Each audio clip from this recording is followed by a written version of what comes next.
If you're worried about climate change, the cost of living, the housing unaffordability, and just the ability to get ahead in our society,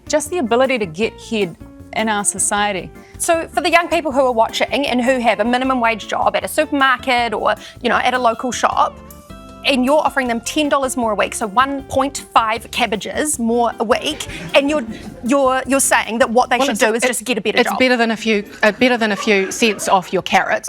Look, I mean, we want education, not indoctrination, right? So we want you guys learning things that are going to advance you in life. Tax policies, wealth taxes don't work. Hating on the wealthy is not going to save this country. I'm just going to be straight up and say that all of the stuff that you're hearing tonight about this notion of the economy and the way that politics works and our financials and otherwise, it's relatively made up in the sense that we get the politics that we think we deserve, and our politicians set in place rules and regulations, laws and legislation which reflects our values. Because I'm not interested in standing here and telling you what you need. I want you to do that to us. Thank you. There are very complex sexual, inappropriate kind of discussions happening at school. Well, okay, and we need to go back to know who we are as a country and where we fit in the world and what we stand for. And one of the things we stand for is free speech. Or respect. And cancel culture. We can't shut people up because it hurts our feelings. Everyone has a right to speak. I think you're talking about consequences, bro. No, I'm not talking about consequences. With your bathroom policy, particularly at schools, how are you going to enforce it? Are you going to get teachers to, do genital checks at the door, or...? What a stupid question. No, I think... Then how? That's ridiculous. How All we're doing will is you sticking enforce up for your policy? women. If you want a new law, how are you going to enforce it? We're not In gonna schools? Look, bathrooms are already unisex, male and female, right? We're just going to say, hey, we're not going to accept this.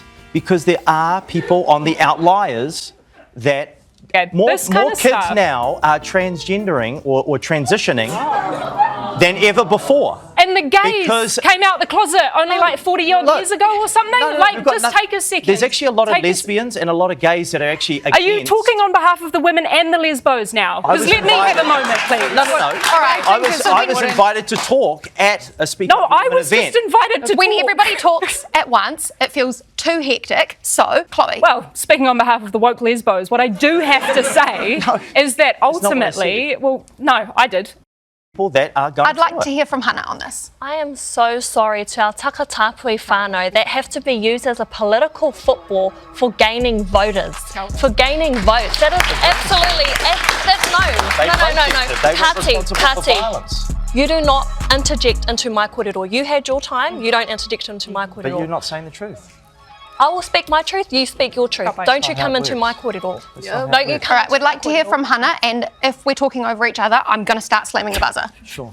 It's parties like ACT in New Zealand First who have formed this absolute disgusting political fear on our young people who are brown, who are takatapui, who are Indigenous, who are in fear that because they are Pacific, that they will get bombed from kaifōks. There's just all this different kōrero that's going around, and you have to keep these people accountable that actually colonialism brought in this idea of putting us into boxes, whether we are male or female. In a Māori context, you are actually ira wahine, ira tāne, which is, but at the end of the day, you are ira tangata, you are a human, and you should be treated just like a human should be treated on a marae in our kura, which is the upright respects of human rights. Thank you, Hannah.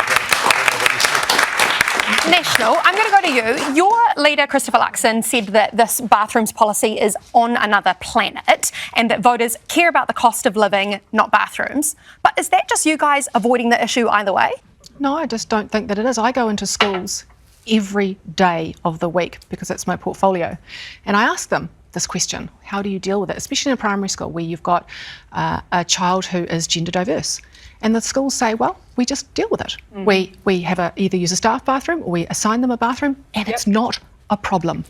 And Chloe Swarbrick, my final question is for you. If your party wants so deeply to fix the climate crisis, should it not be open to the concept of a coalition with ACT and National?